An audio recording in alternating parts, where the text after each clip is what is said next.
Good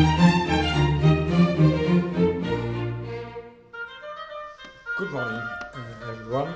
This is our second class for Catechism talk. About the sacramental life. I again prepared the questions you should read and try to remember and at home. And also this wonderful table. So we've started to fill this table regarding the sacramental life. You remember a quick reminder. The sacramental life is the life of the soul, of our soul, the invisible life of our soul, which is the life of God in us. How do we receive the life of God in us? How does God come in us? And we said this is the baptism is what we call the supernatural, which is not the natural birth, but the supernatural birth. When we say birth, for our body, we were born naturally. The natural birth is the birth of the formation of our body, and what we call the infusion. That means God placed in the body a soul which has a life, not completely separate from the body, because if the body and the soul are separated, this is death. But they have their own needs. Both of them have got their own needs. There's the needs of the body here, and here of the person, the human person, and the second one is the need of the soul. These two needs have are kind of parallel, and they meet also, so they are not completely separate, but they can be parallel. The first, we were born to the divine life, so God gave us life through the sacrament of baptism. And when we were little or an adult, but whether we were young or adult, we were given the sacrament of baptism. So the natural age doesn't matter. What does matter is the intention, if an adult, of my intention, of my parents' intention, or my godparents' intention to give me the important life of the soul. Of course, the soul doesn't die without the life of God, without baptism, because many people aren't baptized, but they haven't got in the soul the divine life, the life of God, which is a shame, but most of them, and many people, don't have this grace, this relationship, because they don't know God. Or as children, they were not given an occasion, and they were not brought to the church to receive this first sacrament, which is the door of all the rest of the sacraments. So the sacraments are here to give us the life of God. And the second one, as we saw together, as we feed the body, we must feed our soul. The care for the body is equivalent,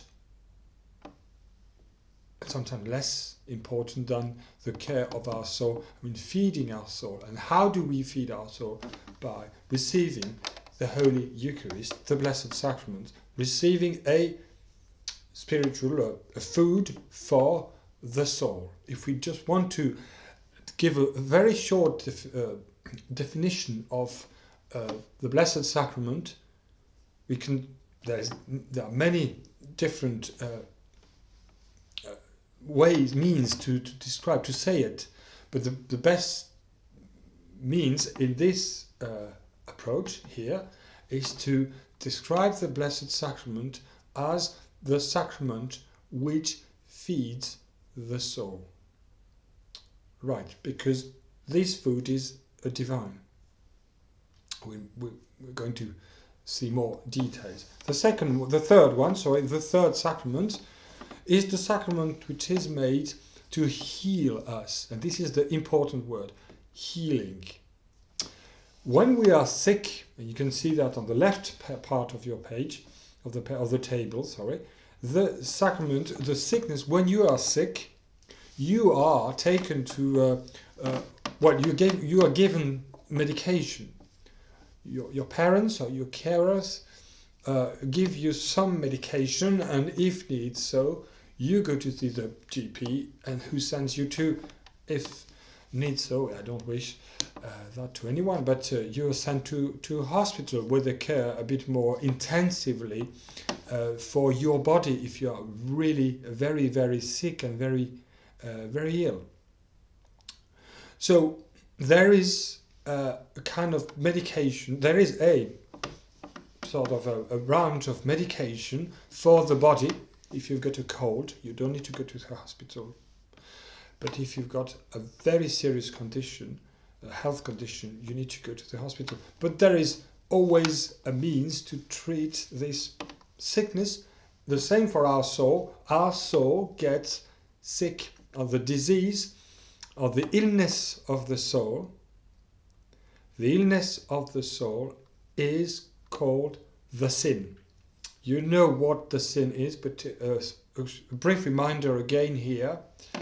The sin is, as we know, the sin is is a no answer to God's call to love Him. He says, "Would you love me? Would you love me by doing this or doing that, or saying your prayers, or being a good person in such and such a way?" And we say no, and we say a no, and this is called the sin. The origin is the first no against God was the no of Adam and Eve when God said, "Don't eat the fruit of the paradise, of the garden," and they said no to this commandment. The commandment was very easy, very simple, but they didn't follow God's will, and they decided to go their own will, made their own decision. So this first sin caused had many consequences on Adam and Eve. It caused as a consequence, it caused the death, physical illness, and all sort of pains and sorrows of the life.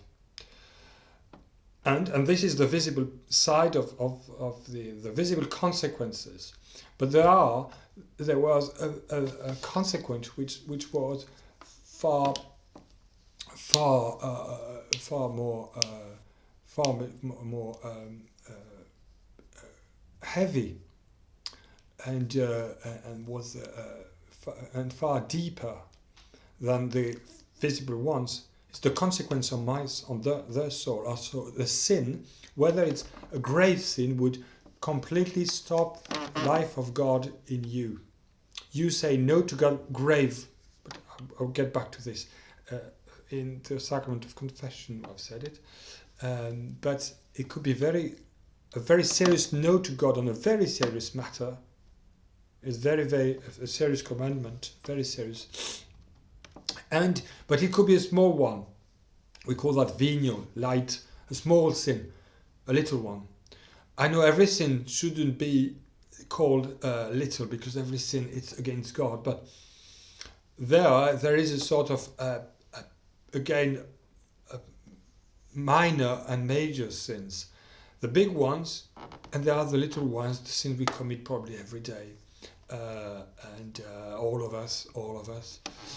These venial sins, small sins, we don't say a firm no to God on a serious matter, but we say a small no, maybe later, not now, but we say no, but it's the no has not the same.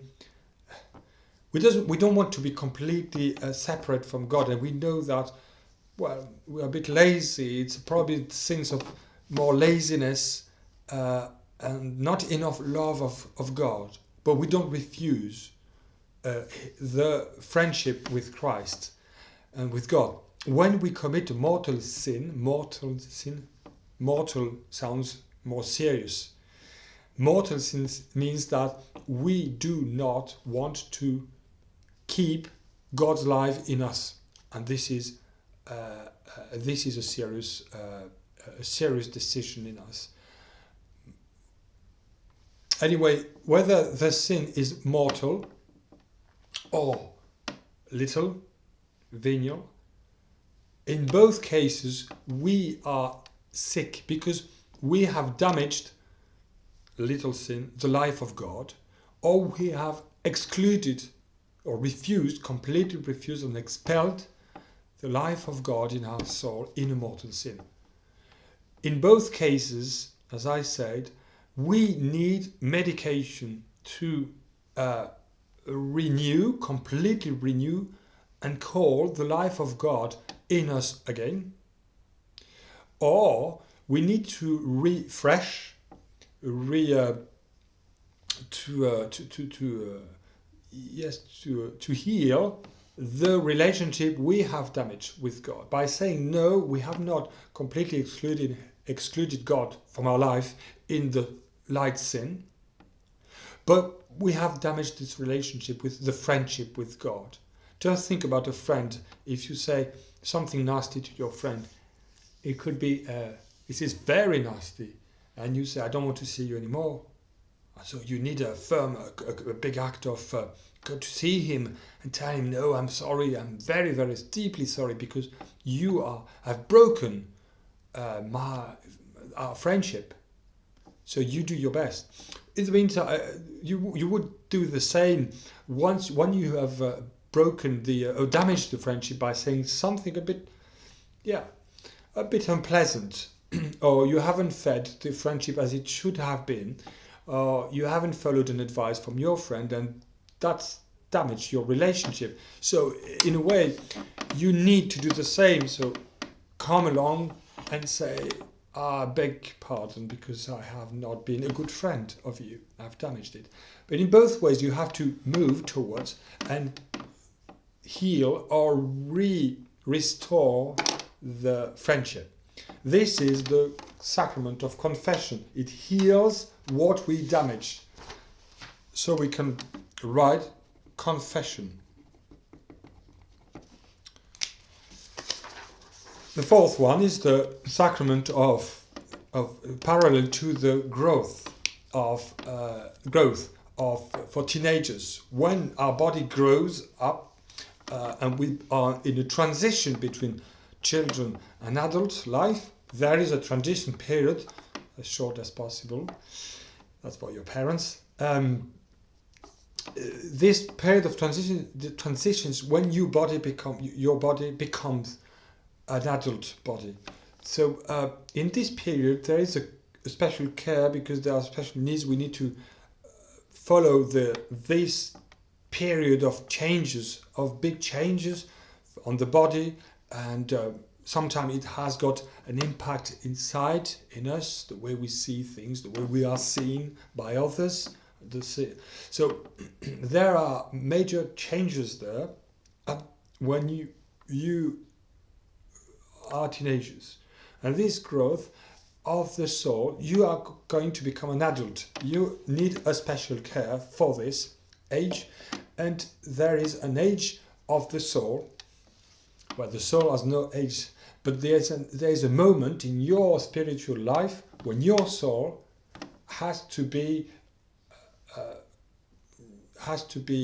helped, has to be supported in becoming an adult. You become an adult in your faith by receiving the sacrament, which makes you an adult in faith, and this sacrament is the sacrament of confirmation. I move to the fifth one, which is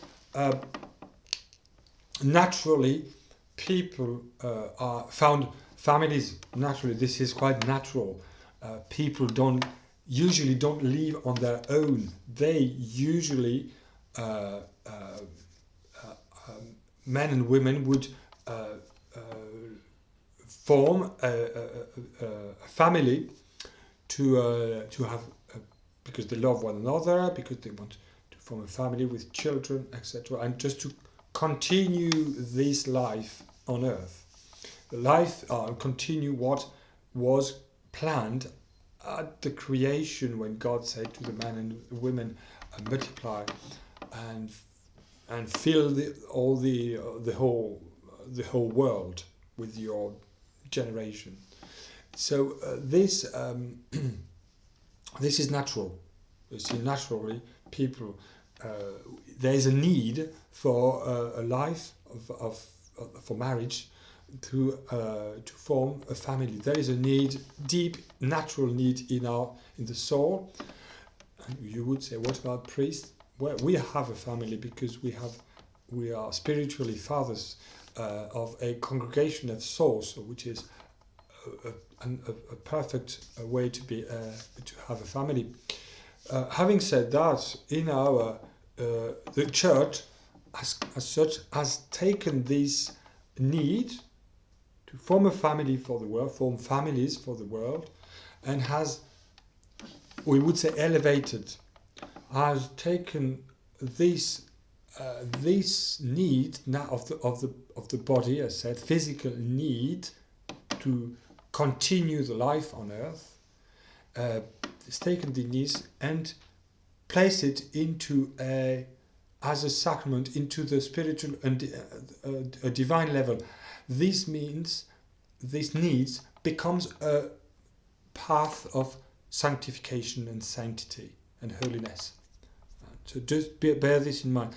The church sometimes, and God sometimes, uses the needs we have as a way to be holy and to have a mutual support in the way on the path to heaven. So this natural need of marriage became a sacrament by the decision of elevated as to a natural need to the sacrament by the word of Christ as a sacrament of the church, of course. So this is what we say marriage. Right. Well, I think I'm going to stop here, and I will post another video so for the two last sacraments, and then we prepare the sacrament of go in details onto the sacrament of baptism. But I need to prepare your questions. So thank you for your careful attention and listening, and I'll see you on the next video. Goodbye. God bless you.